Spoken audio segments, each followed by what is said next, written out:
11월 19일 금요일 하나님께서 주시는 말씀은 욥기 28장 1절부터 11절까지입니다. 봉독을 합니다. 은이 나는 곳이 있고 금을 재련하는 곳이 있으며 철은 흙에서 캐내고 동은 돌에서 녹여 얻느니라. 사람은 어둠을 뚫고 모든 것을 끝까지 탐지하여 어둠과 죽음의 그늘에 있는 광석도 탐지하되 그는 사람이 사는 곳에서 멀리 떠나 갱도를 깊이 뚫고 발길이 닿지 않는 곳 사람이 없는 곳에 매달려 흔들리느니라. 음식은 땅으로부터 나오나 그 밑은 불처럼 변하였도다. 그 돌에는 청옥이 있고 사금도 있으며 그 길은 솔개도 알지 못하고 매의 눈도 보지 못하며 용맹스러운 짐승도 밟지 못하였고 사나운 사자도 그리로 지나가지 못하였느니라. 사람이 굳은 바위에 손을 대고 산을 뿌리까지 뒤엎으며 반석에 수로를 터서 각종 보물을 눈으로 발견하고 누수를 막아 스며 나가지 않게 하고 감추어져 있던 것을 밝은 대로 끌어내느니라. 이 욥이 강조했던 내용이 있었죠. 하나님을 경외하지 않고 불의한 방법으로 재물을 모으는 그 악인들, 그들은 그 능력이 대단하고 탁월하게 보이지만 결국 하나님의 그 징벌, 그들의 행위대로 징벌하시는 하나님의 심판을 피할 길이 없다. 이 이제 어제 그제 보았던 그 욥의 반론이죠. 이러한 인간 이해를 바탕으로 욥은 사람이 어떠한지 또 하나님이 어떤 분이신지를 이렇게 대조적으로 오늘 강조하고 있는 그러한 내용입니다. 그 이유는, 그렇게 말하는 이유는 수많은 사람들이 지금 욥을 보면서 그 욥을 어떻게 이해하고 있냐면 징계당하는 사람, 실패한 사람, 무능한 사람, 그렇죠? 이렇게 욥을 바라보고 있단 말이죠. 가장 가까이 있는 친구들마저도 그렇다는 것이죠. 왜 그렇습니까? 지금 우리가 알고 있는 대로 욥은 다 잃어버렸잖아요. 전 재산 잃었고요. 또 자녀들을 다 잃어버렸지요. 그리고 건강도 다 잃었지요. 그러다 보니까 이런 상황에 놓여 있는 욥을 사람들은 다 실패한 사람, 벌 받는 사람, 무능한 사람 이렇게 보고 있는 것이죠. 이런 상황에서 이 욥은 그 인간이 어떤 존재인지 그리고 하나님은 어떤 분이신지를 대조하면서 강조하고 있습니다. 오늘 본문에 보면 인간의 우월성을, 인간의 탁월함을 이 욥이 마냥 강조하는 내용이 나옵니다. 그런데 욥이 이렇게 인간의 우월함, 탁월함을 강조하는 이유는 이렇게 우월하고 탁월하다 할지라도 이 땅에 악인과 의인이 함께 살도록 허락하신 하나님의 섭리를 깨닫지 못한다. 그게 인간이다. 그것도 모르는 인간이 우월하다고 할 수 있겠느냐. 그리고 그것도 모르는 인간이 지금 욥이 그 고난을 당하는데 그냥 천편일률적으로 죄를 범해서 그런 거야 이렇게 말하고 있는 그 친구들을 향해서 강조하는 거예요. 우리가 알지 못하는 하나님의 섭리가 있는 것이다. 자신의 주장을 오늘 이러한 방법으로 또 강조하는 욥의 모습을 볼 수가 있습니다. 그래서 오늘 본문은 인간의 우월함을 강조하면서 이렇게 우월한 인간조차도 악인과 의인이 함께 생활하도록 허락하신 하나님의 그 섭리를 이해하지 못하지 않느냐. 그러니까 나의 이 고난 속에 담겨있는 이유를 내가 모르고 있는 것 당연한 것이다. 자연스러운 것이다. 이제 이러한 말을 하고 싶은 거죠. 자, 1절, 2절을 먼저 보시면 이 광물들 있죠. 땅속에 있는 광물들, 은, 금, 동, 철, 이런 것들이 얼마나 귀합니까? 그런데 이 귀한 것들이 어디에 있는지, 이 보물들이 근원이 어디인지 사람들은 알고 있다는 거예요. 그래서 사람이 탁월한 존재라는 것을 강조하고 싶은 거죠. 1절, 2절 보세요. 은이 나는 곳이 있고 금을 재련하는 곳이 있으며 2절 철은 흙에서 캐내고 동은 돌에서 녹여 얻느니라. 이 어디가 근원인지 어디에서부터 이것들을 얻는지를 사람은 알고 있다. 그 정도로 사람이 탁월하다는 거예요. 예. 욥은 인간의 탁월함을 계속 말하는데 자연 속에서 은, 금, 철, 동 등을 발견하고 재련하고 캐내고 녹이는 일을 할 정도로 인간이 참으로 탁월하다.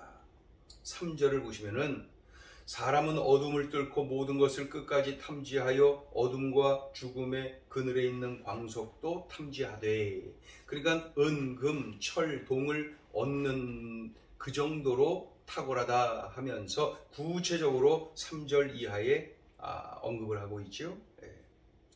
그러니까 그 어둠을 뚫고, 그 땅속이 얼마나 어둡습니까? 그 어둠을 뚫고 땅속 깊은 곳까지 탐지하는 능력, 이 인간이 이런 일을 한다. 또 4절도 보세요. 4절 그는 사람이 사는 곳에서 멀리 떠나 갱도를 깊이 뚫고 발길이 닿지 않는 곳, 사람이 없는 곳에 매달려 흔들리느니라. 그러니까 그 땅속 갱도라 그러죠. 갱도가 멀리에 있는 그 갱도를 깊이 뚫고 땅속으로 들어가는 거죠. 그런데다가 여기 보면 끝에 매달려 흔들리느니라. 이건 밧줄을 달아 내려서 그 땅속 깊이까지 내려가는 사람의 그 용맹함, 사람의 그 대단함을 그리고 있죠. 자, 5절 음식은 땅으로부터 나오나 그 밑은 불처럼 변하였도다. 땅에서 양식이 나오죠. 땅에서 양식이 나오는데 그 땅 밑에, 땅 깊이 팠으니까요, 거기에서 땅 밑은 불처럼 변하였도다. 이렇게 표현했어요. 불처럼 변하였도다. 왜냐하면 땅 속에 안반이죠. 안반에 불을 내는 거예요. 안반에 불을 내면 불로 한참 달군 다음에 벼랑간에 찬 물을 확 끼치면 말이죠. 그 안반이 부서지는 거예요. 안반이 부서지고 균열이 생기고 그러는 거죠. 그러면 거기에서 광물을 캐내고 얻을 수가 있다는 거예요. 이거 채광을 한다는 거죠. 이러한 모습을 이렇게 표현했어요. 그 밑은 불처럼 변하였다. 한참 막 불을 떼고 바위 위에서 말이죠. 그런 다음에 물을 확 끼얹으면은 그 바위가 균열이 생기고 바위가 막 부서지고 그런 중에 이렇게 채광하는, 광석을 채광하는 그러한 일을 한다는 것이죠. 자, 그러니까 얼마나 대단합니까? 6절 그 돌에는 청옥이 있고 사금도 있으며, 그렇게 해서 그 안반, 그 바위에서 무엇까지도 캐내냐면은 청옥, 이건 이제 우리가 알고 있는 사파이어 있죠. 그 보석 중에 사파이어. 그리고 사금도 있다는 거죠. 사금도 있고. 7절은 그 길은 솔개도 알지 못하고 매의 눈도 보지 못하며. 솔개나 매가 이게 날짐승의 대표적인 존재들 아닙니까? 그런데 이것들이 얼마나 눈이 시력이 좋습니까? 그러나 그것들조차도 그 땅 속에 뭐가 있는지 어떻게 알아요? 모른다는 거예요. 그런데 참 인간이 대단하다. 8절 용맹스러운 짐승도 밟지 못하였고 사나운 사자도 그리로 지나가지 못하였느니라. 용맹스러운 짐승들이 사자라 할지라도 그 땅속 깊은 곳에 어떻게 들어가요? 그러나 사람은 들어간다는 거예요. 아까 나왔죠. 매달려 흔들리느니라. 밧줄을 타고 내려가서 그렇게 한다. 그러니 인간이 정말 대단하다, 탁월하다 계속 강조하고 있습니다. 9절 사람이 굳은 바위에 손을 대고 산을 뿌리까지 뒤엎으며. 사람이 그 굳은 바위에 손을 대고 산을 뿌리까지 뒤엎으며 이 날짐승, 들짐승은 못해도 사람은 이 단단한 돌산, 이 굳은 바위를 기어이 부수고 산들을 뿌리채 파헤치는구나. 깊이 들어가서 막 불 질러가면서 거기다 막 찬물 껴안고 반반을 막 이렇게 부수어 가면서까지 막 캐내지 않습니까? 네. 그러니까 산을 뿌리까지 뒤엎는구나. 인간이 참 놀랍다, 대단하다, 탁월하다. 10절 반석에 수로를 터서 각종 보물을 눈으로 발견하고, 이 채광 작업을 하는 중에 이 그 물, 땅 파면은 막 그 물이 막 이렇게 나오잖아요. 땅에서 물 나오고 막 벽에서도 물이 막 흘러나오고 물이 계속 나옵니다. 물. 그러니까 물이 나오니 어떻게 합니까? 할 수 없죠. 반석에다 큰 바위에다가 그 쪼는 거예요. 그래갖고 이 물줄기를 딱 밖으로 빼내는, 수로를 만들어서 물을 밖으로 빼낸다. 반석에 수로를 터서 각종 보물을 눈으로 발견하고, 그러니까 물을 쫙 뽑아내고, 그리고 그곳에서 보석, 각종 그 광물을 캐내게 된다. 물이 나오거든요. 그것들을 밖으로 빼낸다는 거죠. 11절 누수를 막아 스며 나가지 않게 하고 감추어져 있던 것을 밝은 대로 끌어내느니라.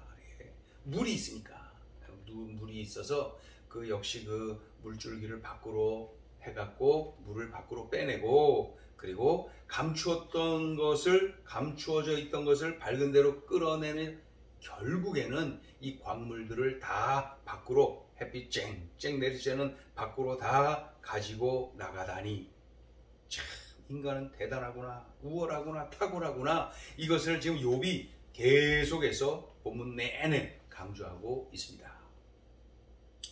자, 오늘 주시는 메시지입니다. 첫째, 인간은 부족하기 짝이 없는 존재다. 인간은 부족하기 짝이 없는 존재다. 오늘 본문은 내내 인간의 우월함, 탁월함을 강조하고 있는 것인데요. 예, 그랬지요. 이 욥이 의도적으로 그렇게 지금 말하고 있는 거예요. 욥이 열거한 대로 인간은 대단하여 탁월해요. 그러나 탁월한 인간이라 하더라도 하나님이 이 세상에 악인과 의인과 악인을 함께 두시는 그 하나님의 섭리를 알지를 못해요. 욥이 이 말을 하려고 인간의 우월함을 지금 계속 강조하고 있는 거예요. 욥은 자신의 고난의 이유를 친구들이 몰라요. 물론 욥 자신도 몰라요. 그러나 자신의 고난 속에 묻어있는 하나님의 손길, 하나님의 섭리의 손길이 분명히 있다. 이것을 확신하고 있는 것이죠. 모르지만, 내가 지금 깨닫지 못하지만 하나님의 섭리의 손길이 있다. 그것을 말하고 싶은 거예요. 너희들이 지금 알고 있는 지식, 너희들이 가지고 있는 그러한 교리, 너희들이 가지고 있는 그 신학 지식, 신앙 지식, 그것이 전부인 줄로 알고 이렇게 말하지만, 우월하고 탁월한 것처럼 보이지만 너희들은 지금 악인과 의인이 함께 거하는 것조차도 설명하지 못하지 않느냐. 그 속에 하나님의 섭리가 있다는 것을 알아야 한다. 지금 내가 당하는 이 고난 속에도 하나님의 섭리의 손길이 있다는 것을 알아야 한다. 사람은 자신들이 마냥 우월하다고 착각을 하고 사는데, 그러면 안 된다. 알고 보면 인간이야말로 부족하기 짝이 없는 존재다. 이런 내용이죠. 여러분 생각해 보세요. 나는 나 자신이 연약한 존재임을 늘 인정하며 살고 있습니까? 아니면 얄팍한 그 지식, 조금 가지고 있는 거, 조금 알고 있는 거, 그것이 전부인 양 착각하며 살고 있는 것은 아닙니까? 오늘 역설적으로 지금 우리에게 강조하고 있는 것이죠. 인간은 부족하기 짝이 없는 존재다. 연약하기 짝이 없는 존재예요. 우리가 알아야 됩니다. 나 자신의 연약함을 늘 인정하고, 그것을 인정할 때에 그 엄청나신 하나님께 기도답게 할 수 있고, 하나님을 전폭적으로 의지할 수가 있습니다. 그러나 내가 연약한 존재임을 인정하지 못하잖아요. 기도 안 합니다. 기도를 왜 합니까? 내가 강한데. 하나님 제대로 의지하지 않고 뭘 의지해, 내가 하면 되는 건데. 이렇게 되는 거예요. 다 무너지는 거예요. 나의 연약함을 인정하는 그곳, 그 자리에서 우리의 신앙은 시작되는 거예요. 인간은 부족하기 짝이 없는 존재다. 자, 둘째 주시는 메시지입니다. 여호와를 경외함이 지혜의 근본이다. 인간은 땅 속에 보물이 있는 것을 알고 그것들을 취합니다. 땅 속에 있는 것을 이렇게 보다니 정말 대단하죠? 놀랍죠? 그러나 지혜가 어디 있는지, 지혜를 어떻게 얻는지를 인간들이 몰라요. 그 땅 속에 있는 것까지도 보면서 이 지혜는 보지를 못해요. 그러니 인간은 부족하기 짝이 없는 존재다. 지혜가 뭡니까? 지혜는 분별력, 판단력, 선택 능력입니다. 분별력, 판단력, 선택 능력, 이것이 바로 지혜예요. 지혜가 있어야 무엇이, 어디가 구원의 길인지, 어디가 멸망의 길인지 분별할 수 있어요. 판단할 수 있어요. 그것을 올바로 선택할 수 있어요. 지혜가 있어야 지금의 고난 앞에서 올바로 분별하고 판단할 수가 있는 거예요. 지혜가 없으면 이 고난 앞에서 올바로 분별하고 판단하는 것을 할 수가 없어요. 중요한 것은 여호와를 경외하고 여호와를 가까이 하는 것이 지혜의 근본이에요. 여호와를 경외하는 것이 지혜의 근본이에요. 여호와를 가까이 하는 것이 지혜의 근본이에요. 왜요? 이 지혜는 여호와께로부터 오는 것이기 때문에 그렇습니다. 여호와를 경외함이 지혜의 근본이에요. 그러니 그 지금 당장 여호와를 경외하지 않고 더욱이 불의한 방법으로 재물을 모은 수많은 악인들, 그 악인들이 그 욥을 보면서 손가락질하는 거예요. 욥은 지금 징계를 당하고 있다. 욥은 죄를 보면서 저랬다 하면서 말이죠. 그러니 이 욥은 말이죠. 그 여호와를 경외하는 것이 지혜의 근본인데 너희들은 지금 어디가 멸망의 길인지 어디가 구원의 길인지를 모르고 있다.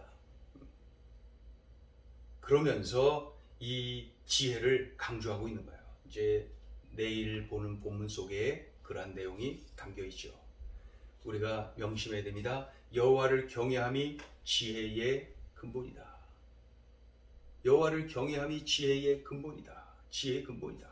지혜가 있어야 구원의 길, 멸망의 길 분별합니다. 어디로 가야 되는지, 누구를 만나야 되는지, 어디로 가야 되는지, 무엇을 선택해야 되는지, 이 지혜가 없으면 엉망진창이 되고 마는 거예요. 그런데 이 지혜는 여호와께로부터 온다. 여호와를 경외하는 자가 이것을 누리게 된다는 것이죠. 그러니 지금 여호와를 경외하지 못하여서 지혜가 없어서 멸망의 길을 가고 있는 그 악인들을 보면서 이 욥이 강하게 외치고 있는 것이죠. 다 가진 것처럼 우월하고 탁월한 것처럼 착각하고 살지만은 부족하기 짝이 없는 존재가 바로 너희들이다, 우리들이다, 인간이다. 그러니 여호와를 경외하라, 전적으로 의지해라. 그럴 때에 우리 하나님께서 지금 우리가 완전히 이해는 할 수 없지만은 이 고난 속에 묻어있는 하나님의 섭리의 손길을 이제 언젠가 때가 차면 그것을 깨닫게 되고 그것을 통하여서 간증하게 되고 이런 역전의 새벽을 만나게 될 것이다. 오늘 주신 이 말씀 우리들이 기억해야 되겠습니다. 기도합니다. 하나님 아버지 고맙습니다. 이 알 수 없는 이유를 끌어안고 참으로 여러모로 사람들이 흔들어대는 그러한 환경 속에서도 이 욥이 이렇게 견고합니다. 그것은 변함없이 하나님을 경외하고 있기 때문에 그렇습니다. 그래서 하나님께서 지혜를 주셨기 때문에 하나님 지금은 이해할 수 없지만은 이 고난 속에 내가 지금 당하고 있는 이 고난 속에 하나님의 섭리의 손길이 있음을 확신하기 때문에 욥이 지금 견뎌내고 참아내고 인내할 수가 있습니다. 하나님, 여호와를 경외하는, 그래서 참으로 지혜가 풍성한 그러한 욥의 모습을 우리가 배우게 도와주시고 철저하게 우리 하나님을 경외하는 삶을 살게 하여 주시옵소서. 그리고 무엇보다도 나 자신이 연약한 존재임을 인정하고 엄청나신 하나님, 전능하신 하나님 앞에 전폭적으로 낮아지고 부서지고 깨어지고 의지하고 바라보고 앙망하고 소망을 두는 우리들의 삶이 되게 하여 주옵소서. 예수님의 이름으로 기도 올리옵나이다. 아멘.